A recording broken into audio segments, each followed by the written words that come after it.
En este módulo 5 me interesa tratar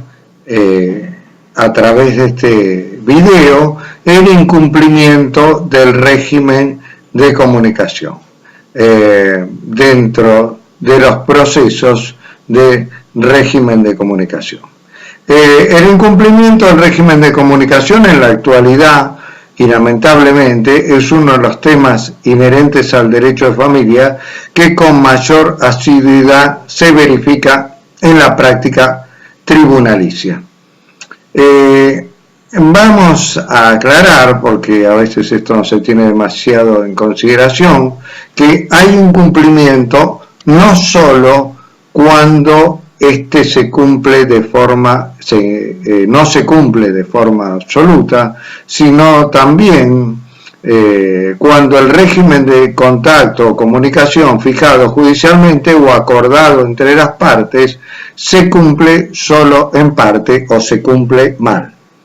Ante este incumplimiento, sea de forma total o de forma parcial, existen medios o medidas preventivas y compulsivas, indirectas o de ejecución directa del régimen, sancionatorias también dentro del ámbito civil, como así también sanciones de naturaleza penal que llegan hasta la tipificación de delitos específicos. No vamos a tratar las medidas penales, pero sí las medidas directas o indirectas para revertir este incumplimiento del régimen de comunicación establecido judicialmente o acordado entre las partes. Entre las medidas dentro del ámbito civil para salvaguardar o salvar este incumplimiento del régimen de comunicación en el ámbito civil, tenemos la cuestión que, a diferencia del incumplimiento, por ejemplo, alimentario, en materia de incumplimiento del régimen de comunicación no podemos o no tenemos la ejecución forzada del régimen de comunicación. En materia de incumplimiento de la cuota alimentaria sí tenemos esta ejecución forzada ante el incumplimiento de la cuota alimentaria, que sería el procedimiento de ejecución de la cuota alimentaria. En materia de incumplimiento del régimen de comunicación no podemos llevar a cabo esta ejecución forzada del régimen de comunicación, porque ¿qué sería llevar a cabo esta ejecución forzada de este régimen de comunicación? Haya sido homologado en sede judicial o haya sido decretado en sede judicial. Significaría que con un mandamiento judicial, a través de la fuerza pública, arrancáramos o sacáramos de la vivienda donde el progenitor conviviente mora con ese niño o niña de adolescencia, lo sacáramos por la fuerza, por medio de la fuerza pública, para que se pudiera, el otro progenitor, el no conviviente, pudiera efectivizar ese régimen de comunicación que tiene a su favor. Esto no se podría hacer o no se puede hacer sin grave perjuicio para la salud física y psicológica, sobre todo de ese niño o niña adolescente. Por eso partimos de la base que las medidas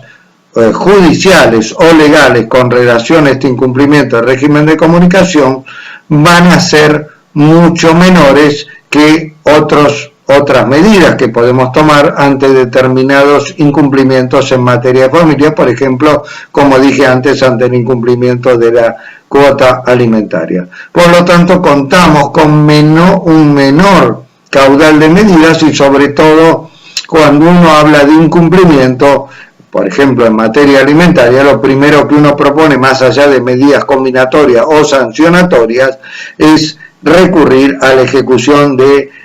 la cuota alimentaria fijada judicialmente, homologada judicialmente, para justamente poder cobrar la cuota alimentaria. Es lo primero a lo que uno aconseja recurrir, porque eso nos va a posibilitar cobrar la cuota alimentaria, y las medidas combinatorias o sancionatorias pueden combinar o mediante la sanción también hacer revertir ese incumplimiento alimentario, pero no siempre es así. Acá el problema es que no podemos llevar a cabo la ejecución de ese régimen de comunicación fijado judicialmente, homologado en sede judicial o acordado entre las partes simplemente sin haber sido homologado,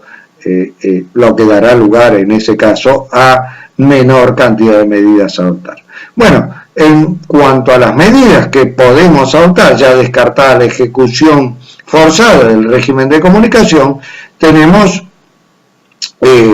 las medidas, por un lado, las medidas conminatorias y por el otro lado las medidas sancionatorias. En cuanto a las medidas conminatorias, específicamente, van a ser siempre intimaciones judiciales que después, si se incumple esa intimación, dará lugar a esa misma medida, pero ya de forma sancionatoria o aplicada de forma efectiva a través de la petición judicial y de la vía judicial. En cuanto a las medidas combinatorias, la primera es la intimación bajo apercibimiento de modificar el régimen de visitas para el progenitor que tiene ese régimen de visita, de comunicación, fijado en su propio beneficio. O sea que lo que era antes el régimen de visitas, que hoy así ha sido denominado acertadamente por el nuevo código como régimen de comunicación,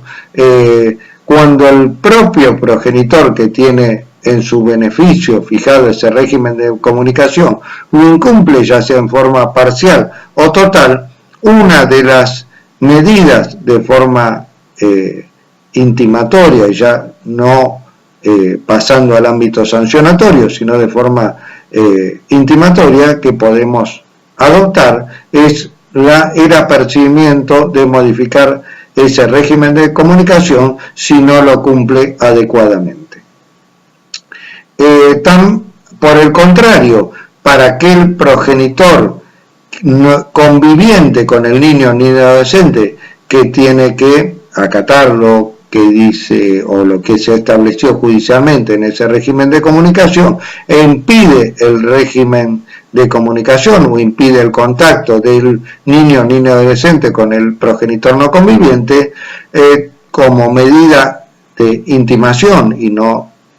yendo al ámbito de todavía de la sanción, tenemos el apercibimiento de modificar el cuidado unilateral del hijo, el cuidado personal del hijo, establecido de forma unilateral para ese progenitor conviviente con el hijo, trasladar ese cuidado unilateral del hijo o intimar a su modificación para el progenitor no conviviente que tiene establecido ese régimen de comunicación en su beneficio. Y para ambos casos de incumplimiento, ya sea del progenitor conviviente como sea del progenitor no conviviente con el niño o niña adolescente, en ambos casos, si ese régimen de comunicación ha sido fijado mediante sentencia o establecido mediante un convenio homologado en sede judicial, tenemos la aplicación de astreintes. No por el incumplimiento, lo mismo sucede en materia de alimentos, no por el incumplimiento en sí de ese régimen de comunicación, no es una intimación de aplicar astreintes ante el incumplimiento del régimen de comunicación, sino es una intimación de aplicar astreintes por desobedecer un mandato judicial. Mandato judicial que ha quedado establecido la fijación de ese régimen de comunicación para ambos progenitores a través de una sentencia condenatoria o una sentencia que lo establece, una sentencia homologatoria también que lo establece ese régimen de comunicación cuando ha sido presentado un convenio acordado entre las partes, un convenio, un acuerdo para justamente su homologación judicial. Y ya dentro de las medidas sancionatorias, cuando estas medidas combinatorias no han tenido resultado o no se han propuesto con anterioridad, se decide directamente ir a las medidas sancionatorias, tenemos la suspensión de comunicación del régimen de comunicación para el progenitor en cuyo beneficio fue establecido. Después vamos a analizar qué perjuicios y beneficios trae esta medida. O también tenemos para el otro progenitor, para el progenitor conviviente con el niño o niña adolescente que impide el contacto con el progenitor no conviviente, el cambio del cuidado unilateral que se le había atribuido al hijo del progenitor conviviente hacia el progenitor no conviviente, el cual tenía o pretendía gozar del régimen de comunicación que le había sido fijado judicialmente o por un acuerdo homologado. Y para ambos progenitores que no cumplen con ese régimen de comunicación establecido, tenemos las astrentes como sanción, como una medida sancionatoria establecida en el artículo 804, hoy en día establecida en el artículo 804 del nuevo Código Civil y Comercial de la Nación. Esas medidas sancionatorias, que son las astrentes, por el incumplimiento del mandato judicial que estableció ese régimen de comunicación, se podrán adoptar, como dije, para ambos progenitores, para el conviviente con el hijo que impide el contacto con el otro progenitor y para el propio beneficiario de ese régimen de comunicación, el progenitor no conviviente que ha solicitado ese régimen de comunicación y finalmente lo incumple de forma total o de forma parcial. Respecto de la primera medida, la suspensión del régimen de comunicación para el progenitor en cuyo beneficio fue establecido, si bien esta medida operará como una sanción o castigo para aquel progenitor que ha solicitado el régimen de comunicación y luego lo incumple, no hay que olvidar, y este es el problema con esta medida, que con la adopción de esta medida también se estará sancionando o perjudicando al hijo por impedirle tener contacto con este progenitor no conviviente. Es que respecto de esto último no debemos olvidar que este niño, niña adolescente o este hijo menor de edad no solo tiene el deber de cumplir con el régimen de contacto con su progenitor, sino que, de acuerdo a la Convención de Derechos del Niño y al nuevo Código Civil y Comercial de la Nación, él tiene el derecho a exigir el cumplimiento de este régimen de comunicación, pues el contacto paterno-filial es un conjunto de deberes y derechos en lo que a su persona atañe. O sea, es un conjunto de deberes y derechos, está hoy en día establecido antes en la Convención y hoy en día en el nuevo Código Civil, es un conjunto de deberes y derechos este régimen de comunicación, tanto para el progenitor no conviviente como para el hijo de este. Por lo tanto, antes de aplicar esta sanción legal, habría que considerar el perjuicio que se le puede también ocasionar a ese hijo. Respecto de la suspensión también de este régimen de comunicación para el progenitor en cuyo beneficio fue establecido, consideramos que quien no lo quiere cumplir, este régimen de comunicación, el progenitor que ha sido establecido en su propio beneficio, con esta medida no le afectará porque se le suspende un régimen que él no quería cumplir o no estaba cumpliendo. O sea que no consideramos que sea la medida más adecuada a tomar en esas circunstancias. En cambio, por el contrario, vamos al otro extremo, cuando es el progenitor conviviente con el hijo, aquel que tiene atribuido de forma unilateral o el cuidado personal del hijo e impide el contacto con el progenitor no conviviente, la medida a adoptar, y esta me parece una de las más acertadas dentro de esta posibilidad de medidas ante el incumplimiento del régimen de contacto, es el cambio del cuidado personal del progenitor que convivía con ese hijo hacia el progenitor que tenía fijado en su beneficio, o sea, el no conviviente tenía fijado en su beneficio el régimen de comunicación. Esta es una sanción de cierta entidad que tiene para el que tiene asignado el cuidado del hijo e impide que se concrete el régimen de contacto paterno-filial aunque es menos grave que la enunciada con anterioridad. Cuando el progenitor que tiene asignado el cuidado del hijo impide de forma sistemática el contacto de este con el otro progenitor, muchas veces no quedará más remedio que modificar ese cuidado del menor ante la ineficacia de otras medidas adoptadas. Cuando se hablaba de régimen de visita del hijo, ya fue adoptado esta medida de cambio de tenencia en ese momento. Hoy se habla de cuidado personal del hijo, que es otro paradigma bastante distinto a mi criterio a la tenencia, si bien viene a suplantar esta arcaica tenencia, a esta arcaica denominación de tenencia del hijo. Esta medida de cambio en ese momento de tenencia del hijo ante el impedimento de contacto del progenitor conviviente con este hijo fue aplicada por el Tribunal Colegiado de Familia número 3 de Lomas de Zamora el 28 de septiembre del año 2012. Y las astrentes tenemos como última alternativa dentro de estas medidas sancionatorias. Las astrentes es un instituto que es aplicable en este caso ante el incumplimiento del régimen de comunicación, no solo a aquellos que tienen la obligación de cumplir con el régimen establecido judicialmente, ya sea por sentencia o convenio homologado judicialmente. No puede ser un convenio que no sea homologado porque es la desobediencia de una orden judicial donde se aplican estas astrentes. No solo para aquellos progenitores va a poder ser aplicada estas astrentes, sino también a los terceros que impidan la realización de este régimen de comunicación. Son varios los fallos jurisprudenciales que habían establecido con anterioridad al nuevo código, porque este instituto estaba contemplado en el artículo 666 bis del Código Civil anterior ya derogado, y fueron varios los fallos judiciales que establecieron la aplicación de astrentes ante el incumplimiento del régimen de comunicación, sobre todo del progenitor no conviviente respecto del progenitor conviviente respecto del progenitor no conviviente, o sea, la madre o el progenitor que convivía con el hijo, que impedía el régimen de comunicación para el progenitor que no convivía con el hijo. Y recuerdo un fallo del Tribunal Colegiado de Familia de Rosario que aplicó esta sanción a una mujer que impedía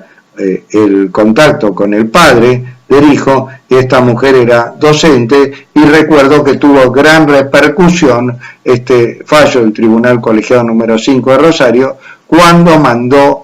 cuando ordenó la ejecución de esas astrentes a esta madre que era docente, y ordenó la retención de estas astrentes adeudadas, o sea, la ejecución del importe o de la suma de estas astrentes adeudadas directamente a través de la retención de su sueldo y el descuento correspondiente ordenado al Ministerio de Educación de la provincia de Santa Fe. Bueno, se han propuesto otras medidas ante este incumplimiento del régimen de comunicación, la privación de la responsabilidad parental, la suspensión judicial de la cuota alimentaria del hijo ante el impedimento del contacto paterno-filial. Esta medida fue rechazada casi unánimemente, más allá de algún fallo que lo aceptó,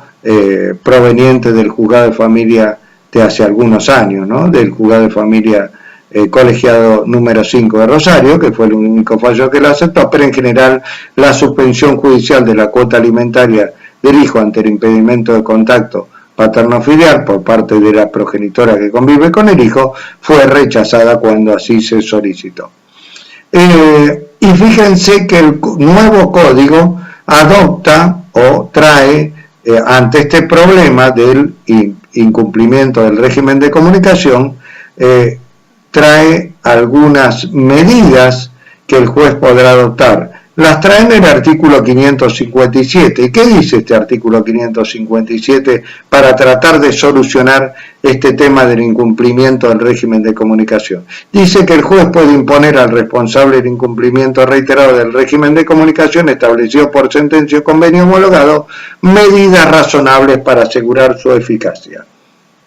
Fíjense que en primer lugar este artículo 557 expresa que estas medidas podrán ser impuestas al responsable del incumplimiento reiterado. O sea, no solo con un solo incumplimiento podrá aplicarse este artículo 557, sino que tiene que haber un incumplimiento reiterado. Bueno, podrá ser aplicable esta medida o estas medidas que decrete el juez a través del artículo 557, no solo al progenitor conviviente con el hijo que impida este régimen de comunicación, sino a un tercero que lo impida, o inclusive al progenitor en cuyo beneficio ha sido establecida este régimen de comunicación, pues este régimen de comunicación, como ya dijimos, no solo es un derecho del progenitor no conviviente, sino también un deber conforme lo establece el artículo 652 del nuevo Código Civil y Comercial de la Nación. Por otra parte, se desprende de este artículo 557 del nuevo Código que dichas medidas podrán aplicarse solo si se trata de un régimen establecido en una sentencia o en un convenio homologado, descartando de tal forma un convenio o un acuerdo no firmado por ambos progenitores, pero no homologado en sede judicial. Este artículo 557, por otra parte, permite adoptar medidas razonables, pero no describe o enumera cuáles son esas medidas en concreto, sino que las deja a la discreción del juez para aplicarlas en cada caso concreto, lo cual me parece adecuado y razonable, porque cada caso de familia es diferente y alguna medida que el juez decrete, y dice medidas razonables y no medidas legales, que decrete a su discreción, va a tener relación con cada caso en concreto, o sea, con lo que le puede afectar a ese progenitor a través de esa medida, y que a otro progenitor esa misma medida quizá no le pueda afectar para lograr el cumplimiento o rebatir el incumplimiento del régimen de comunicación. Se podrá discutir que este artículo 557, como en otros casos que establece el Código, otorga amplias facultades para la adopción de medidas conforme a cada caso concreto. Yo creo que más allá de la que se pueda discutir, de la discrecionalidad del juez, está bien que así sea, porque, repito, cada caso de familia, y en este caso cada caso de incumplimiento del régimen de comunicación, va a ser distinto a otros. Bueno, el único, como también lo sostengo en materia de alimentos, que establece también estas medidas razonables para rebatir el incumplimiento de la cuota alimentaria, el único valladar o el límite a estas medidas, como vengo sosteniendo desde hace algún tiempo, que quedan a discrecionalidad del juez para aplicar determinada medida que él considere en cada caso concreto, el único límite o valladar a estas medidas razonables que puede aplicar el juez es que esta medida no vulnere una garantía o derecho constitucional. Sí lo puede restringir, pero no vulnerar en su totalidad.